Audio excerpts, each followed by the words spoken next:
All right, today we are jumping into one of the weirdest, most unforgettable stories you'll ever come across. Franz Kafka's The Metamorphosis. It's this haunting little book from 1915, and believe me, it has so much to say about our lives right now.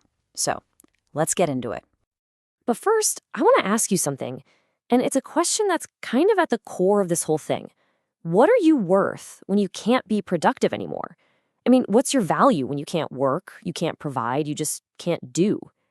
Yeah, it's an uncomfortable thought, right? Well, that's exactly where Kafka wants us to go. You know, way back over a century ago, long before we had words like burnout or hustle culture, one story took that exact fear and cranked it up to 11, turning it into the most nightmarish scenario you can imagine. And that whole nightmare starts with a guy named Gregor Samsa, whose life is about to take one of the most bizarre and honestly tragic turns in all of literature. So, before all the weirdness starts, who is this guy Gregor? Well, he's basically the poster child for duty. He's a traveling salesman grinding away at a job he absolutely despises, all to support his family and pay off his parents' old debts. His own life, his own dreams, totally on the back burner. It's all about obligation for him. And then it happens. He wakes up one morning and finds he's turned into a giant bug, a monstrous insect. And this right here is where Kafka's genius for the absurd really kicks in. Because Gregor's first thought isn't, oh my God, I'm a giant bug. Nope. It's, crap, I'm late for work. He's worried about missing his train. That's how deep his sense of duty runs. It's so powerful, it literally blinds him to the horror of his own reality. But here's the thing, Gregor's transformation is only half the story. The real gut punch is watching his family transform too. At first, they're completely dependent on him, right? Then his sister Greet shows a little bit of compassion. She tries to take care of him, but that doesn't last long. It quickly turns into fear, then disgust, then just avoidance. His own father starts attacking him. And in the end, after he dies, alone in his room, what do they feel? Relief. Just relief that the burden is finally gone. Okay, so it's pretty obvious this isn't really just a story about a guy who becomes a bug, right? Kafka is digging into something way deeper. Let's unpack what this whole nightmare is actually about. Kafka's really swinging for the fences here, tackling some huge ideas.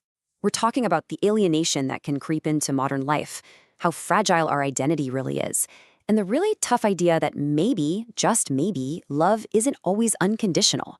It's also about this sheer absurdity of existence and this strange concept of death as a kind of messed up liberation. And this really gets to the core of it all. Think about it. Gregor the salesman, he was useful. He was a provider. He was valued. But Gregor the insect, he's useless, a burden, and he gets rejected. It forces you to ask this really scary question. If our value to others is tied to what we can do for them, then what are we when we can't do anything anymore? I mean, this is the really painful part, isn't it? Gregor literally sacrificed his entire life for his family, but the second he couldn't be the provider anymore, their love just vanished. It's such a bleak, brutal look at how relationships can sometimes be transactional, based not on who you are, but on what you provide. And then you've got this theme of absurdity, which is classic Kafka. Did you notice that Gregor never asks why? He never screams, "Why did I turn into a bug?" He just accepts it. And in a strange way, that kind of mirrors life, doesn't it? Sometimes terrible things happen for no reason at all, and you just have to deal with the new reality. So the big question is, why does this story from over 100 years ago still hit so hard? Why does it still feel so unsettling? Well, it's because Kafka basically held up a mirror, and we're still staring right into it, seeing our own anxieties.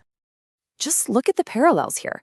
Back in Gregor's time, it was all about duty and the industrial grind. Today, we've just slapped new labels on it: hustle culture, the productivity cycle. And what does it lead to? Burnout. The words are different, but that crushing pressure to always be on, always be producing. You could argue it's even worse now. At the end of the day, Gregor turning into a bug is this incredibly powerful symbol for feeling dehumanized.